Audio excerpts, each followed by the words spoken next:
प्रिय भक्तगण, आज हम आपको एक कथा का श्रवण करा रहे हैं जो सुनने मात्र से आपके जीवन में सुख संपत्ति और धन की वर्षा होगी। तो चलिए कथा को प्रारंभ करते हैं। भगवान शिव माता पार्वती से कहते हैं कि ऐसे विचार वाले मानव को चाहे कुछ भी दे दो, पर यह 3 प्रकार के इंसान कभी भी किसी के नहीं होते हैं। तब माता पार्वती पूछती है कि हे देवों के देव महादेव, पृथ्वी लोक पर तो प्रत्येक मानव एक समान जन्म लेता है, फिर इसमें यह 3 प्रकार के इंसान कभी भी किसी के क्यों नहीं हो पाते हैं।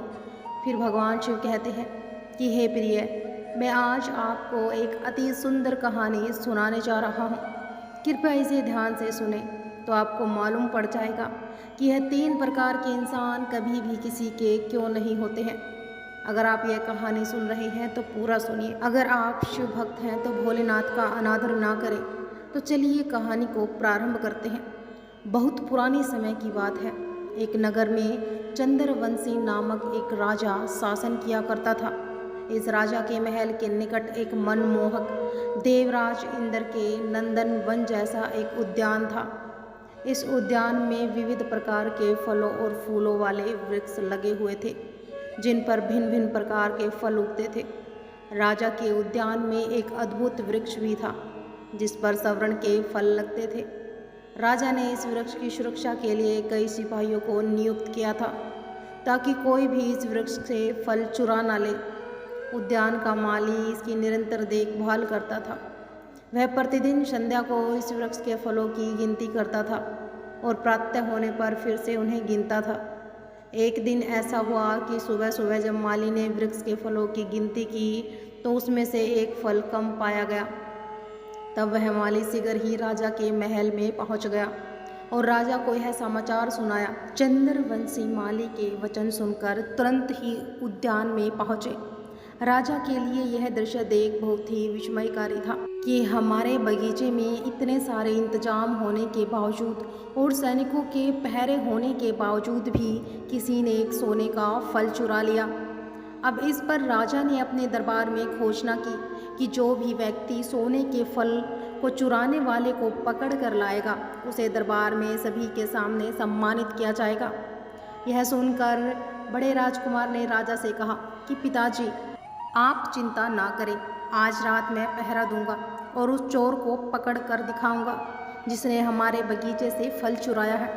अब राजा चंद्रवंशी ने अपने पुत्र को रात में पहरा देने की अनुमति दे दी। उसके बाद बड़े राजकुमार ने उस बगीचे के चारों ओर पहरा दिया। इन कुछ घंटों के बाद ही उसे नींद आ गई और वह सो गई। अब सुबह उठकर जब उसने फलों की गिनती की तो एक फल कम था। अब राजकुमार को बहुत आश्चर्य हुआ और सोच में पड़ गया कि वह रात भर पहरा देता रहा, फिर भी किसी ने फल चुरा लिया। तो उसने सुबह यह बात राजा को बताई। तो राजा चंद्रवंशी ने देखा कि उनका पुत्र सोने की वृक्ष की रक्षा में असफल रहा और उसके रात में पहरा देने के बावजूद भी चोर फल चुरा कर ले गया। अगले दिन राजा के दूसरे पुत्र ने अनुमति मांगी और कहा कि पिताजी, मैं आज वृक्ष की रक्षा करूंगा। मैं देखूंगा कि फल किसके द्वारा चुराया जा रहा है। तो राजा ने उसे भी अनुमति दे दी और कहा कि बेटा जाओ और हमारे बगीचे की अच्छी से चौकसी करो। अब सुबह तक चोर हमारे हाथ में होना चाहिए। अब राजा का दूसरा पुत्र भी उस सोने के वृक्ष की रक्षा करने लगा। पूरी रात बीत गई, वह जागता रहा, लेकिन बाद में उसे भी नींद आ गई और फल फिर से किसी ने चुरा लिया। और यह देखकर राजा चंद्रवंशी और सभी दरबारी काफ़ी चिंतित हो गए कि सभी इस बात पर विचार करते हुए निराश बैठे थे। तभी राजा का सबसे छोटे वाला पुत्र आया और कहा कि पिताजी, कृपया मुझे भी आज रात के लिए अनुमति दे दे। मैं भी उस वृक्ष की रक्षा करना चाहता हूँ और देखना चाहता हूँ कि वह चोर कौन है। मैं आपसे वादा करता हूँ कि अगर आज रात मैंने पहरा दिया तो मैं उस चोर को पकड़कर आपको अवश्य सौंप दूंगा। और राजा अपने इस छोटे पुत्र से अक्सर नाराज रहते थे, क्योंकि वह उसे सबसे अधिक कमज़ोर मानते थे। तो राजा ने अपने छोटे पुत्र से कहा कि जब तुम्हारे 2 भाई असफल हो गए तो तुम क्या कर पाओगे। तो इसीलिए बेटा, तुम जाओ और अपना काम करो। यह काम तुमसे नहीं हो पाएगा। लेकिन राजा का सबसे छोटा बेटा राजकुमार इस पर सहमत नहीं हुआ। फिर उसने कहा कि पिताजी कृपया मुझे एक मौका तो दीजिए। तो जब राजकुमार ने बार बार अनुरोध किया तो आखिर राजा ने उसे पहरा करने की भूमिका निभाने की अनुमति दे दी। अब वह युवा राजकुमार बगीचे में पेड़ की सुरक्षा के लिए पहुंच गया और रात में उसकी रक्षा करने लगा। उसने संकल्प लिया कि चाहे कुछ भी हो जाए वह किसी भी स्थिति में नहीं सोएगा और उस रात उस चोर को अवश्य पकड़ेगा। तो वह राजकुमार अपनी नींद पर विजय पाकर उस पेड़ पर नज़र बनाए हुए थे। आधी रात के बाद उसने देखा कि एक सोने का तोता उड़ते हुए आया और उस पेड़ पर बैठ गया और उसके देखते ही देखते वह सोने का तोता एक फल को अपनी चोंच में कस के पकड़कर वहाँ से जाने लगा। तब राजकुमार पहले से ही सतर्क था। वह सोच रहा था कि वहाँ कोई मनुष्य होगा, पर यह तो एक पक्षी था। उसने अपने धनुष में तीर चढ़ाया और तोते को निशाना बनाया। अब राजकुमार ने अपने धनुष से तीर छोड़ दिया और वह तोता भी बहुत ही चतुर था। अब राजकुमार ने 3 बार उस तोते पर तीर छोड़ा, फिर भी वह तीनों बार वहाँ से बच निकला और अपने पंख को झटकते हुए वहाँ से उड़ गया। तीर की चोट से उसका एक सुनहरा पंख नीचे गिर गया। राजकुमार ने वह पंख उठाया और सुबह होते ही वह सारी घटना राजा को सुनाई और उस सुनहरे पंख को राजा को दे दिया। ये पंख को देखकर राजा बहुत अचंभित होते हैं और उस पंख पर राजा मंत्र मुग्ध हो गए। उस पंख को राजा हाथ में लेकर बार बार देखते रहे। उन्होंने कहा कि बेटा, यह पंख इतना खूबसूरत है तो वह पक्षी कितना अद्भुत होगा। ऐसा पक्षी हमारे राजमहल में होना ही चाहिए। वास्तव में हमारा राजमहल उस सुनहरे तोते के साथ और भी सुंदर दिखाई देगा। अब राजा चंद्रवंशी ने तुरंत अपनी इच्छा व्यक्त की और कहा कि बेटा, अब मैं चाहता हूँ कि कोई उस तोते को पकड़कर लेकर आए। अब राजा की बात को सुनकर सबसे पहले उनका बड़ा बेटा इस काम के लिए आगे आया और कहा कि पिताजी, मैं उस तोते को ढूंढ कर लाऊंगा। और इस तरह राजा चंद्रवंशी का बड़ा बेटा सुनहरे तोते को खोजने के लिए जंगल की ओर निकल पड़ा। अब जंगल पहुंचकर बड़े राजकुमार ने देखा कि एक वृक्ष के नीचे सियार आराम कर रहा था। सियार को देखकर चंद्रवंशी के बड़े बेटे ने अपने तीर पर धनुष चढ़ा लिया और उस तीर को छोड़ने ही वाला था कि उसी क्षण सियार ने चीख कर कहा कि हे राजकुमार, कृपया मुझे मत मारिए। मैं जानता हूँ कि आप सुनहरे तोते की खोज में निकले हैं।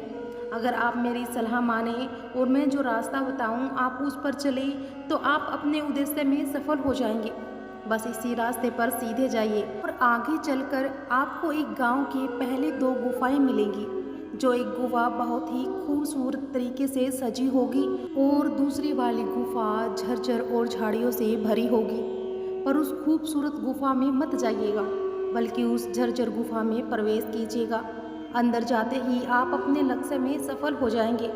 अब राजकुमार ने सोचा कि शायद सियार मुझे गुमराह करना चाहता है, तो उसने सियार को डांटते हुए कहा, अरे ओ चालाक सियार, तुम मुझे बेवकूफ़ नहीं बना सकते। मैं तुम्हारी बातों में नहीं आऊँगा। मुझे तुम्हारी सलाह की ज़रूरत नहीं है। इसके बाद उसने तीर चला दिया, लेकिन वह चालाक सियार बच निकला। इसके बाद राजकुमार ने अपनी यात्रा जारी रखी और वह एक नगर के पास पहुंचा, जहां उसने देखा कि वास्तव में 2 गुफाएं थीं और उनमें से एक गुफा बहुत साफ और सुंदर लग रही थी और अंदर से लोगों के नाचने और गाने की आवाज़ें आ रही थी। उस सुंदर गुफा को देखकर राजकुमार के मन में भी उसके अंदर जाने की इच्छा हुई। अब राजकुमार जाते ही जाते उस सुंदर सी गुफा में जाकर ठहर गया और गुफा में पहुंचने के बाद वह भी उस नाच गान में शामिल हो गया और वह भूल गया कि वह एक सोने के तोते की तलाश में निकला था। और इस तरह कई दिन गुजर गए। उसने ना तो उस तोते की खोज की और ना ही वह घर वापस आया। फिर राजा चंद्रवंशी ने अपने दूसरे पुत्र को अनुमति दी कि तुम्हारा बड़ा भाई अब तक वापस नहीं आया है और वह सुनहरा तोते को ढूंढने गया था। अब तुम जाओ और उसे ढूंढ कर लाओ। और राजा की अनुमति मिलते ही राजा का दूसरा पुत्र जंगल की ओर चल दिया। अब जंगल में पहुंचते ही उसे वही सियार मिला जो उसके बड़े भाई को मिला था। अब सियार ने दूसरे राजकुमार से भी वही बातें कही, लेकिन दूसरे राजकुमार भी अपने भाई की तरह उसकी बात नहीं मानते हैं। वो भी उसी सुंदर गुफा में चले जाते हैं और वहाँ हो रहे नृत्य संगीत में लीन हो गए। वह भी भूल गया कि वह क्यों आया था। जब दूसरा राजकुमार भी वापस नहीं आया तो राजा चंद्रवंशी के सबसे छोटे पुत्र ने कहा कि पिताजी, मैं सुनहरे तोते की खोज करने जाऊंगा। फिर राजा ने कहा कि बेटा, जब तुम्हारे दोनों भाई उस तोते को नहीं ढूंढ पाए तो तुम कैसे ढूंढ पाओगे? इसीलिए तुम शांति से घर पर बैठो। अब कई बार मना करने पर भी छोटा राजकुमार अड़ गया। तब राजा ने मजबूर होकर उसे जाने की अनुमति दे दी। अपने भाइयों की तरह छोटा राजकुमार भी घोड़े पर सवार होकर निकल पड़ा जंगल की तरफ। वह जंगल पहुंचने पर उसे भी वही सैयार फिर से मिलता है। अब राजकुमार ने अपना धनुष निशाने के लिए साध लिया तो तभी सैयार ने कहा कि हे राजकुमार, मुझे मत मारो, मैं तुम्हारे बहुत काम आऊँगा। यदि तुम मेरी बात मानोगे तो तुम अपने उद्देश्य में सफल होकर लौटोगे। अब राजकुमार ने सैयार की बातों को गौर से सुना और कहा, ठीक है, जो तुम कहोगे मैं वही करूँगा, और अब मैं तुम्हें नहीं मारूँगा। तो इस पर सैयार खुश होकर कहता है कि हे राजकुमार, आप मुझे एक अच्छे व्यक्ति लगते हो, क्योंकि आपने मेरी बातों को मजाक में नहीं उड़ाया और मुझ पर तीर भी नहीं चलाया। मैं इस बात से बहुत ज़्यादा प्रसन्न हूँ और जितना हो सकेगा मैं आपकी सहायता करूँगा। तो आइए, मैं आपको उस गुफा की तरफ ले चलता हूँ। तो आओ और मेरी पीठ पर बैठ जाओ। अब ऐसा कहकर सैयार अपने आकार को और बड़ा कर लेता है और राजकुमार उस पर सवार होकर गुफा की तरफ जाने लगते हैं। अब जल्द ही वे जंगल और पहाड़ों को पार कर नगरी में पहुंच जाते हैं, जहां उन्हें दो गुफाएं दिखाई देती हैं। वहां एक और सुंदर गुफा थी, पर राजकुमार उसमें नहीं गया क्योंकि उसको मन में लोभ नहीं आया। और राजकुमार सैयार की सलाह मानते हुए पुरानी गुफा में जाता है और वहां रहने का स्थान बना लेता है और रात भर आराम करने के बाद सवेरा होने पर आगे बढ़ता है और उसे वही सैयार फिर मिल जाता है। तब वह सैयार ने राजकुमार से कहा कि हे राजकुमार, अब मैं आपको आगे का रास्ता बताता हूँ। अब यहाँ से आगे आपको क्या करना है, बस इसी रास्ते पर चलते जाइए। आपको एक बहुत ही खूबसूरत महल मिलेगा, जहाँ पर सिपाही हमेशा पहरा देते हैं, और इन सिपाहियों से डरिएगा मत, बस सीधा महल के भीतर चले जाइएगा, क्योंकि वे इस समय सो रहे होंगे। बेफिक्र होकर महल के भीतर जाइएगा और महल के कमरों को पार करके उस जगह पर पहुंच जाइएगा जहां एक लोहे के साधारण पिंजरे में एक सुनहरा तोता है, और उस तोते को पिंजरे से उठाकर महल के बाहर ले आइएगा। लेकिन ध्यान रहे, सुनहरे इस तोते के पास एक बेहद सुंदर हीरे और ज्वारात से भरा हुआ पिंजरा भी होगा। आप गलती से भी उस तोते को उस पिंजरे में मत रखना। अगर तुम उस लोहे के पिंजरे से तोते को निकालकर उस हीरे और ज्वारात से जड़े हुए पिंजरे में डालने की कोशिश करोगे तो आप मुसीबत में पड़ जाओगे। अब इसके बाद उस सैयार ने फिर से राजकुमार को अपनी पीठ पर बैठा लिया और कुछ ही समय में उसे उस महल के निकट पहुंचा दिया। अब राजकुमार महल के निकट पहुंचकर देखता है कि सच में वहां के पहरेदार सिपाही गहरी नींद में थे। बिना किसी भय के वह सीधे महल में प्रवेश कर जाता है और कुछ ही पलों में उस स्थान पर पहुंच जाता है जहां एक सुनहरा तोता पिंजरे में कैद था और उसके पास में 3 सोने के फल भी रखे हुए थे। अब राजकुमार तुरंत ही पहचान लेता है कि यह फल उसके बगीचे से चुराए गए हैं। उसे सुनहरा तोता बेहद सुंदर लग रहा था और वह मुझे ध्यान से देख भी रहा था। जब राजकुमार सुनहरे तोता को लेकर वहां से जाने लगा, तभी उसकी नज़र पास में रखे एक अन्य पिंजरे पर पड़ती है जो हीरे से जड़ा हुआ था और देखने में बहुत सुंदर भी था। अब उस पिंजरे में बेशकीमती हीरे जड़े हुए थे। अब राजकुमार को तोता रखने के लिए वही पिंजरा अच्छा लगा और वह पिंजरे की चमक धमक में उस सैयार की बात को भूल गया। उसने तुरंत लोहे के पिंजरे से तोते को निकालकर उस बेशकीमती हीरे से जड़े हुए पिंजरे में बंद कर दिया। अब तोता नए पिंजरे में आने के बाद जोर जोर से चिल्लाने लगा।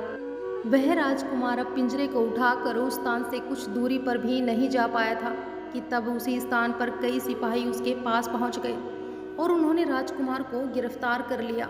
अब राजकुमार को अपनी गलती का एहसास होने लगा। उसे याद आया कि सैयार ने उसे कहा था कि उसने क्या कर दिया, अब क्या हो सकता है, अब तो मैं सिपाहियों के द्वारा बंदी हूँ। तब सिपाही उस राजकुमार को खींचते हुए राजा के दरबार में ले गए। अब राजा ने पूछताछ की तो राजकुमार ने सारी घटना बता दी।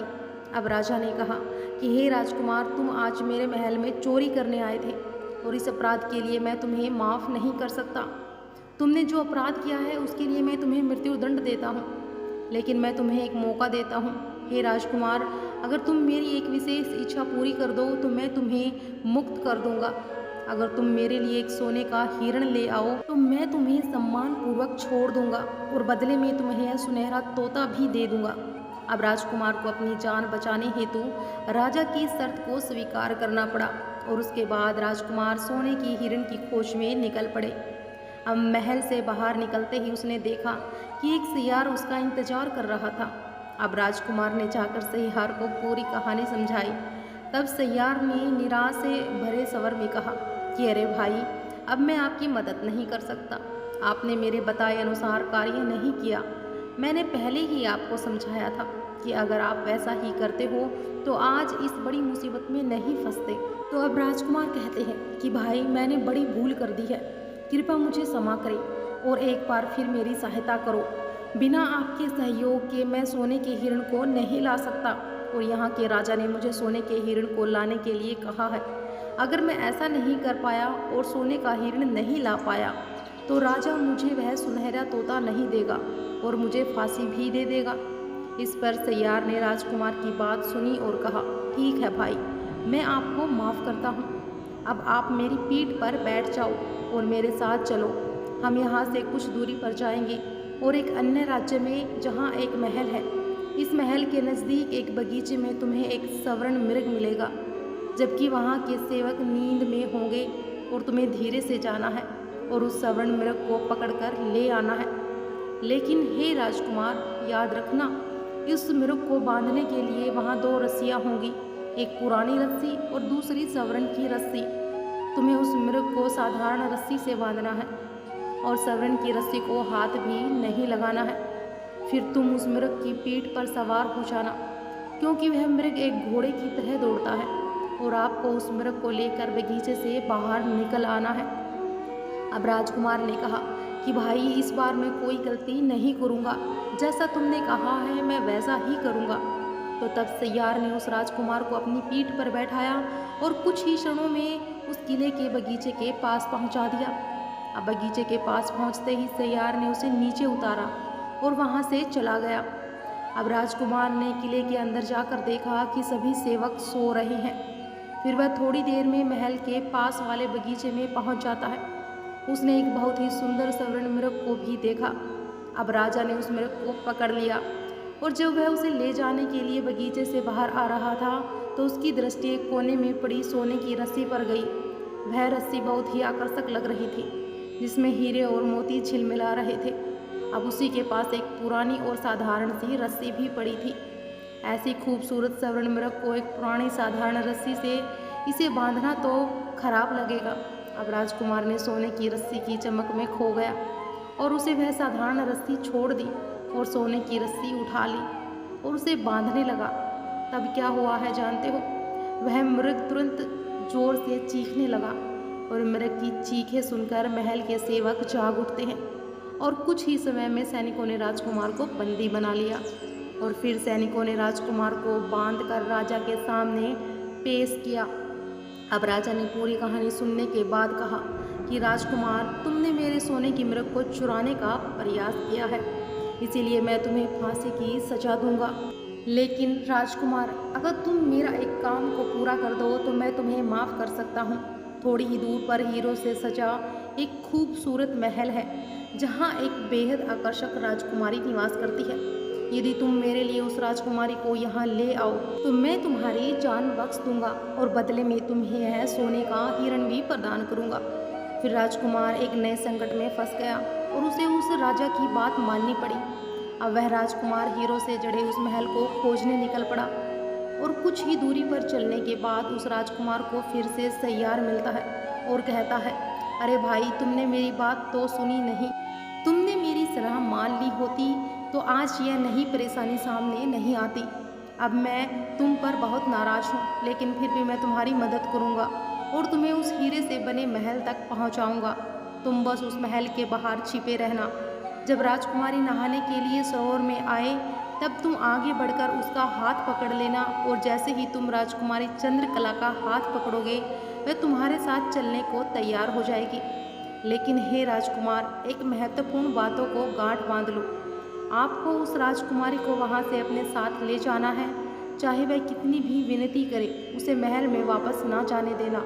फिर सैयार ने कहा कि राजकुमारी तुम्हें अपनी मधुर बातों में फंसाने की कोशिश करेगी और कहेगी कि वह अब भी अपने माता पिता से मिलकर आती है, लेकिन तुम उसकी इन मधुर बातों में ना फंसना।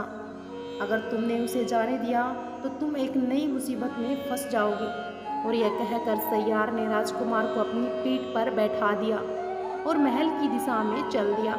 और महल के निकट पहुंचते ही राजकुमार एक पेड़ की ओट में खड़ा हो गया। और इसी बीच राजकुमारी सरोवर में स्नान करने के लिए महल से बाहर आई। और उसी समय राजकुमार ने साहस बटोर कर राजकुमारी का हाथ भी पकड़ लिया। अब राजकुमारी को छूते ही राजकुमारी उसके साथ चलने को राजी हो गई। और राजकुमारी ने कहा कि राजकुमार, तुम मुझे जहाँ भी ले जाना चाहो मैं तुम्हारे साथ चलने को तैयार हूँ, लेकिन पहले मुझे थोड़ी देर के लिए अपने माता पिता से मिलने दो। अब राजकुमार को सैयार की कई बातें अच्छी तरह से याद थी, तो वह सोचने लगा कि इस बार मैं कोई गलती नहीं करूँगा। इसीलिए राजकुमार ने कहा, नहीं राजकुमारी, यह संभव नहीं है। मैं तुम्हें अभी और इसी समय मेरे साथ लेकर जाऊँगा। अब राजकुमार की बात सुनकर राजकुमारी रोने लगी। राजकुमारी को आंसू बहाते देखकर राजकुमार का दिल पसीज गया और एक स्त्री के आंसुओं ने उसे मौन की तरह पिघला दिया। और इस प्रकार दया के वश में आकर उसका मन भी पिघल गया। अंत में राजकुमार मान गया और कहा कि राजकुमारी, तुम रो मत, थोड़ी देर के लिए अपने माता पिता से मिल लो और फिर जल्दी से मेरे पास वापस आ जाओ। अब जैसे ही राजकुमारी ने महल में कदम रखा तो उसी समय महल के पहरेदार जाग उठे और तुरंत राजकुमार को बंदी बना लिया। और यह देखकर राजकुमार बहुत पछताने लगा। उसे तो सैयार ने पहले ही बहुत चेतावनियां दी थी, पर वह बार बार गलतियां करता रहा। इधर सिपाहियों ने उसे राजा के सामने पेश कर दिया। राजा इस घटना से काफ़ी क्रोधित थे और उन्होंने शीघ्र ही अपने सैनिकों को अनुमति दी कि फौरन इस राजकुमार को फांसी पर लटका दो। अब यह सुनकर राजकुमार अत्यधिक दुखी हो गया और विनती करने लगा। राजा ने कुछ विचार करने के बाद कहा कि मैं अपना दिया हुआ आदेश वापस नहीं ले सकता, लेकिन अगर तुम मेरे लिए एक खास काम कर दो तो मैं तुम्हारी जान बचा सकता हूँ। हमारे महल के सामने बहुत बड़ा पहाड़ है, जिसकी वजह से हमारे महल की खूबसूरती कम हो गई है। अगर तुम 8 दिनों के अंदर इस पहाड़ को नष्ट कर दो तो मैं तुम्हें माफ़ कर दूंगा और राजकुमारी चंद्रकला के साथ तुम्हारा विवाह भी तुमसे करवा दूंगा। अब राजा की बात को सुनकर वह राजकुमार महल से बाहर निकला और पहाड़ को देखने लगा। उसके हाथ में तलवार थी। वह समझ ही नहीं पा रहा था कि इतने विशाल पहाड़ को वह 8 दिन में कैसे काटेगा। अब राजकुमार काफ़ी चिंतित था, लेकिन उसकी जान को खतरा था। उसने अपनी तलवार से पहाड़ को काटना शुरू कर दिया और 7 दिन बीत जाने के बाद भी वह पहाड़ का एक भाग भी नहीं हिला पाया। अब राजकुमार थकान और दुखी होकर बैठ गया।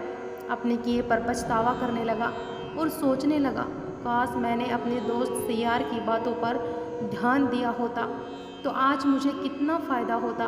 उसने हमेशा मुझे सही सलाह दी, लेकिन हमेशा उसकी बातों का मैंने उल्टा ही किया। वह यही सब सोच रहा था कि तभी उसे अपने पैरों के पास सैयार की पूंछ हिलती दिखाई दी। उसने देखा कि वही सैयार सामने खड़ा था। अब सैयार ने मुस्कुरा कर कहा कि हे राजकुमार, कैसे हो? इस बार मैं आपकी मदद करने की इच्छा नहीं रखता, लेकिन मैंने आपको 7 दिन से इस पहाड़ को तोड़ते हुए देखा है, इसीलिए मुझे आप पर दया आ रही है। मैं आपकी मदद करने आया हूँ। आओ यहाँ आराम करो। तुम थक चुके हो और तुम सो जाओ। मैं कुछ ही घंटों में यह काम खत्म कर दूंगा। अब राजकुमार सैयार की बात मानकर आराम करने चला गया और जल्द ही सो गया। सुबह उठकर उसने अपनी आंखों पर विश्वास नहीं होता है।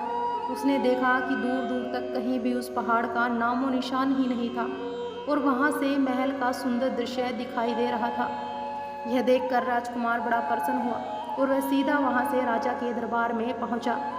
तब राजा उसके काम से बहुत प्रसन्न हुए और राजा ने तुरंत ही अपने वादे के अनुसार अपनी बेटी का विवाह उस राजकुमार के साथ कर दिया।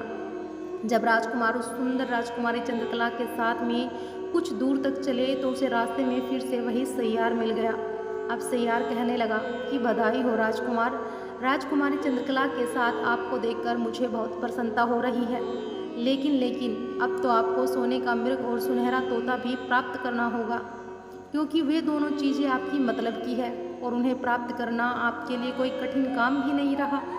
तब राजकुमार कहने लगा, भाई अब मुझे सोने का मृग और सुनहरा तोता कैसे मिल सकता है, क्योंकि अगर मैं सोने का मृग लूँगा तो बदले में राजकुमारी देनी पड़ेगी और सुनहरा तोता लूँगा तो सोने का मृग देना पड़ेगा, और मैं तो राजकुमारी चंद्रकला के लिए भी उस राजा के लिए ले जा रहा हूँ। तब सैयार ने कहा, नहीं, तुम ऐसा काम भूल कर भी मत करना। राजकुमारी का तुम्हारे साथ विवाह हुआ है और अब यह आपकी धर्म पत्नी है, इसे राजा को नहीं देना। पहले तुम राजकुमारी चंद्रकला को लेकर सोने के मृग वाले राजा के पास जाना और राजा राजकुमार को देखकर खुश हो जाएगा और तुम्हें सोने का मृग दे देगा।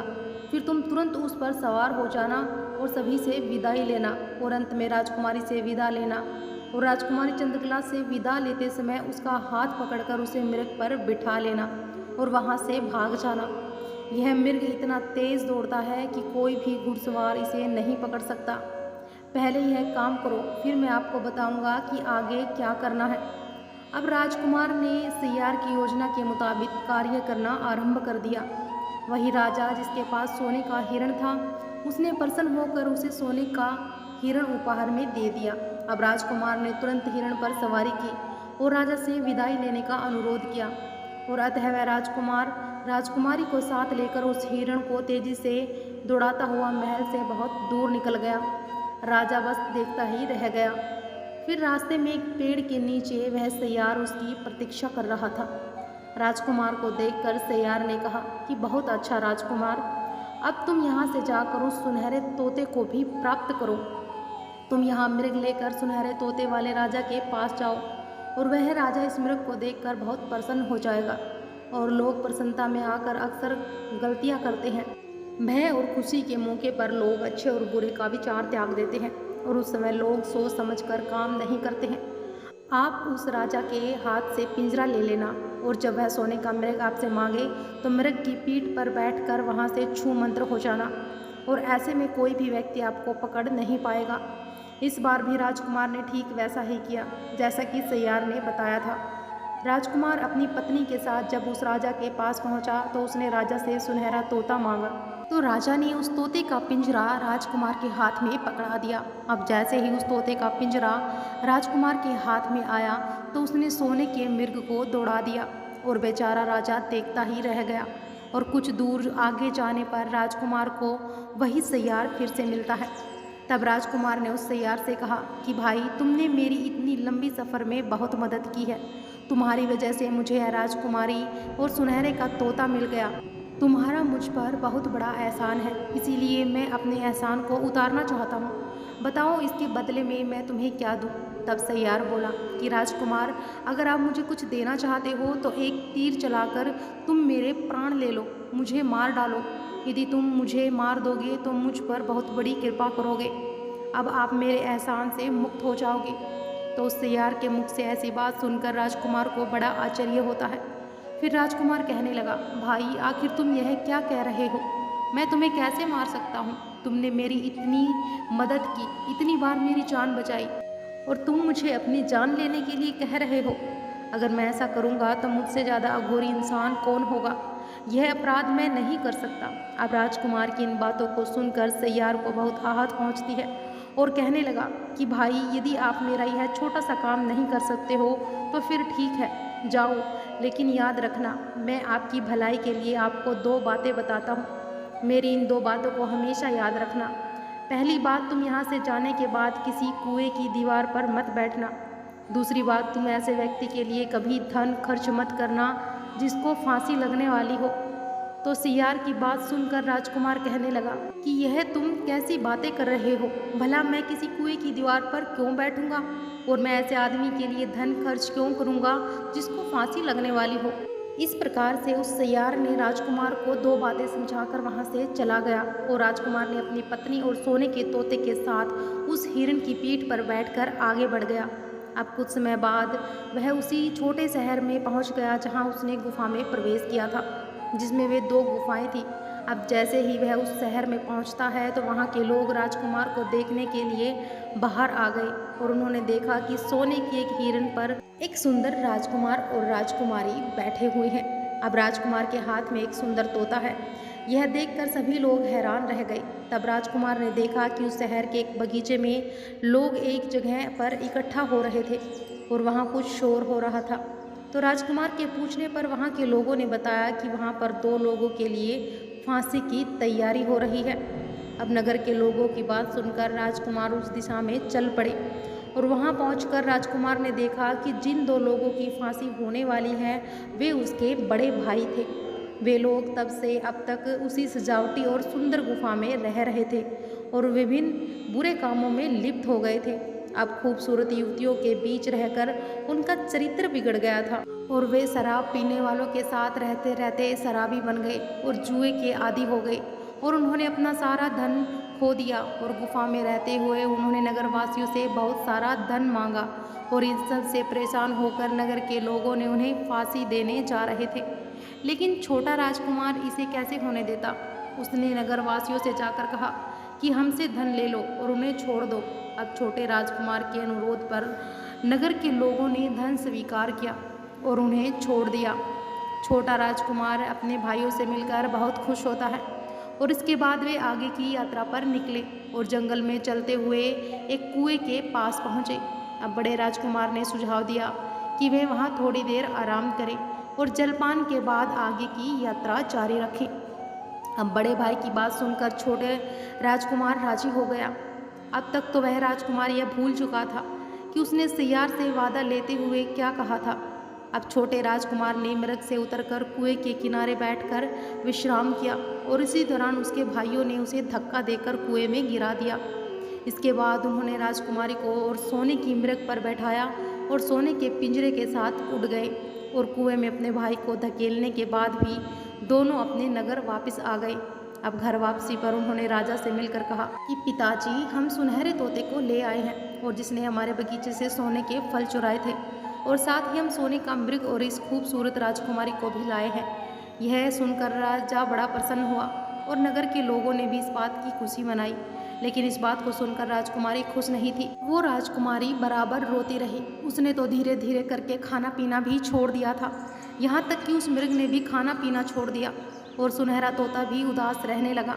अब राजा ने बहुत कोशिश की, लेकिन राजा के बार बार कोशिश करने पर भी ना तो वह राजकुमारी खुश हुई और ना ही सोने का मृग और ना ही वह तोता। उधर वह छोटा राजकुमार जो कुएं में पड़ा था, उसके 2 सगे भाइयों ने ही उसे कुएं में धक्का दे दिया और धक्का देकर अपने घर चले गए थे। परंतु ईश्वर की दया से वह मरा नहीं, क्योंकि कुएं में इतना पानी नहीं था कि कोई उसमें डूब सके। वह अपने भाग्य को शाप देते हुए कुएं में ही पड़ा था। तब उसे अपने सियार की बातें याद आई और वह अपने सियार की सलाह न मानने के लिए पछताने लगा। उसने कहा कि मैंने आज उसकी सलाह मान ली होती तो इस मुसीबत में नहीं पड़ता। जब जैसे ही राजकुमार ने उस सियार के बारे में सोचा तो वह सियार वहाँ प्रकट हो गया और सियार ने कहा कि भाई, मैंने तुम्हें कई बार समझाया था पर तुम मेरी बातों को भूल जाते हो। मैंने तुमसे कहा था कि किसी कुएं की दीवार पर मत बैठना और उन लोगों की मत मदद करना जो मुश्किल में हो, पर तुमने मेरी बातें अनसुनी की। पर मैं अंतिम बार तुम्हारी सहायता करूँगा। सुनो राजकुमार, मैं आपके लिए एक रस्सी फेंक रहा हूँ, इसे पकड़कर तुम कुएं से बाहर आ जाओ। ऐसा कहकर उस सियार ने कुएं में एक रस्सी डाल दी जो जल्दी ही लंबी हो गई और राजकुमार तक पहुंच गई।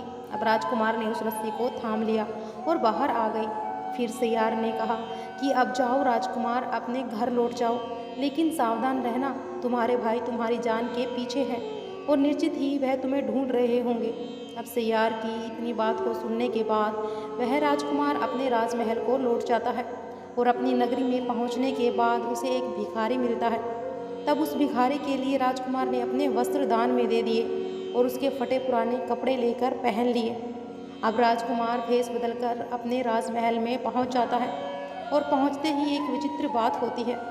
जैसे ही वह राजकुमार अपने महल में पहुंचता है तो उसे देखते ही सोने का मृग जो था वह एकदम से आवाज़ देने लगा और दाना पानी भी खाने लगा। अब तो सुनहरा तोता भी खुशी से आवाज़ें लगाने लगा और वह भी खाने पीने लगा। अब राजकुमारी ने भी अपने आंसुओं को पोंछ डाला, उसके चेहरे पर भी अब खुशी छलक आई। यह देखकर राजा को समझ में कुछ भी नहीं आ रहा था, यह सब क्या हो रहा है। तो राजा ने राजकुमारी से इस बात का कारण पूछा तो राजकुमारी कहने लगी, हे महाराज, मैंने आपको पहले ही सारी कहानी बता दी थी कि आपके बड़े बेटे और मंझले राजकुमार ने आपके छोटे बेटे के साथ बहुत बड़ा धोखा किया है। उन्होंने आपके साथ धोखा किया, परंतु आपका लाडला राजकुमार यहाँ आ गया है, जिसे देख मुझे अत्यधिक खुशी हो रही है। और इसी राजकुमार के साथ मेरा विवाह संपन्न हुआ था और मैं इस राजकुमार के साथ अपने जीवन में सुख पा सकती हूँ। अब राजा ने पूछा कि वह कहाँ है, तो राजकुमारी ने उस व्यक्ति की ओर इशारा किया जो फटे पुराने कपड़े पहने हुए था और कहा, महाराज, यही है आपका लाडला राजकुमार। अब राजा ने तुरंत अपने छोटे बेटे को पहचान लिया। अब राजा का अपने छोटे बेटे के प्रति नजरिया बदल गया। राजा जहाँ उसे नासमझ समझता था, अब वह उसे समझदार और बहादुर मानने लगा। अपने छोटे राजकुमार से बहुत ज़्यादा प्रेम करने लगे। उसके बाद राजा ने उस राजकुमार के लिए अपना राज सिंहासन सौंपने का निश्चय कर लिया और बड़े और मंझले राजकुमार ने अपने छोटे भाई को धोखा दिया था और महाराज को भी धोखा दिया था। तो इस वास्ते महाराज उन दोनों से बहुत ज़्यादा नाराज़ थे। उन्होंने उन दोनों राजकुमारों को अपने राज्य से निकाल दिया और उसके बाद हंसी खुशी के साथ, धूमधाम के साथ राजकुमारी का उस राजकुमार के साथ विवाह करवाया तो पूर्वक रहने लगे। अब राजकुमार उस सियार को कभी नहीं भूल पाया जिसने उसकी इतनी सहायता की थी। एक दिन वह समय निकाल कर उसी सियार को ढूंढने के लिए जंगल में चला गया और लंबे समय तक खोजने के बाद उसे एक पेड़ के नीचे वह सियार मिला। उस समय वह बहुत उदास और पहले से भी अधिक दुबला हो चुका था। अब राजकुमार को देखते ही उसने तुरंत पहचान लिया और पूछा कि आज वह यहाँ कैसे आया। तब राजकुमार ने उत्तर दिया कि भाई, आज मैं तुम्हें ढूंढने यहाँ आया हूँ, चलो मेरे साथ ही रहना। यहाँ तुम्हें किसी भी तरह की परेशानी नहीं होगी और जंगल में तो खाने पीने की भी समस्या है और शिकारियों से भी डर लगा रहता है। उसने उत्तर दिया, नहीं राजकुमार, मैं यहीं ठीक हूँ। अब जब तुम्हारा काम पूरा हो गया है तो तुम सुखी रहो और अपने राज्य में वापस जाओ। तब राजकुमार बोले, नहीं मेरे दोस्त, तुमने मुझ पर बहुत बड़ा एहसान किया है और इसके बदले मैं तुम्हें कुछ वापस देना चाहता हूँ। मैं चाहता हूँ कि तुम मेरे पास रहो, मेरे साथ रहो, और जब राजकुमारी तुम्हें देखेगी तो वह बहुत खुश होगी और वह भी तुमसे मिलने के लिए बहुत ही बेचैन है। तब सैयार ने कहा कि आपने मुझे दोस्त कहा है और जो तुम अगर सच में मुझे कुछ देना चाहते हो तो मेरा एक काम करो। मैंने पहले भी तुमसे कहा था कि मुझे तीर से मार दो, यही मेरी इच्छा है। दरअसल एक जादूगर ने मुझ पर जादू कर दिया है। मैं सैयार नहीं हूँ, मुझे जादू से सैयार बना दिया गया है और मैं उसी राज्य का राजकुमार हूँ जहाँ की राजकुमारी से तुम्हारा विवाह हुआ है। वह राजकुमारी मेरी छोटी बहन है। अगर तुम मुझे तीर से मार दो तो मैं उस जादू से सदा के लिए मुक्त हो जाऊंगा और उसके बाद मैं अपने देश वापस लौट जाऊंगा। अब राजकुमार को यह सुनकर बड़ा आश्चर्य हुआ। उसने तुरंत ही अपने धनुष पर तीर चढ़ाया और सैयार के ऊपर छोड़ दिया। उस तीर के लगते ही वो सैयार मर गया और उसी समय एक सुंदर सा राजकुमार प्रकट हो गया। फिर दोनों राजकुमार आपस में गले मिले और महल के लिए वापस लौट आए। अपने भाई को देखकर वो राजकुमारी बड़ी ही प्रसन्न होती है और कुछ दिन वहाँ रहकर वह राजकुमार अपने नगर को लौट आता है। फिर भगवान शिव कहते हैं कि गर्म किया हुआ पानी ठंडा हो जाता है, उसी प्रकार बुरे लोग चाहे कितना भी अच्छा बनने के नाटक करें, सही समय आने पर उनकी असलियत सामने आ ही जाती है। बुद्धिमान व्यक्ति यह मानता है कि बुरे लोगों के साथ बुराई से ही व्यवहार करना चाहिए। नीम की जड़ में दूध डालने से उसकी कड़वाहट दूर नहीं होती। भले ही आप अपना सब कुछ निछावर कर दें, पर 3 प्रकार के इंसान कभी अपने नहीं हो सकते। पहले वो जो किसी बुरी लत में फंस जाए, जैसे जुआ, शराब, गांजा, चरसा आदि, और बुरी महिलाएं के झूठे प्रेम में पड़ जाए तो ऐसे व्यक्ति अपनों को भी भूल जाते हैं।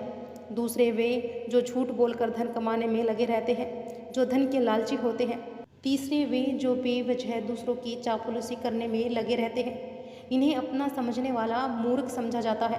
पुराने शत्रु कभी मित्र नहीं बन सकते। जो अपना मानते हैं उसे बहुत बड़ा मूर्ख समझा जाता है। यह कहानी यहीं पर समाप्त होती है। इस वीडियो को बोलते समय अगर कोई त्रुटि हो गई हो तो मैं क्षमा चाहती हूँ।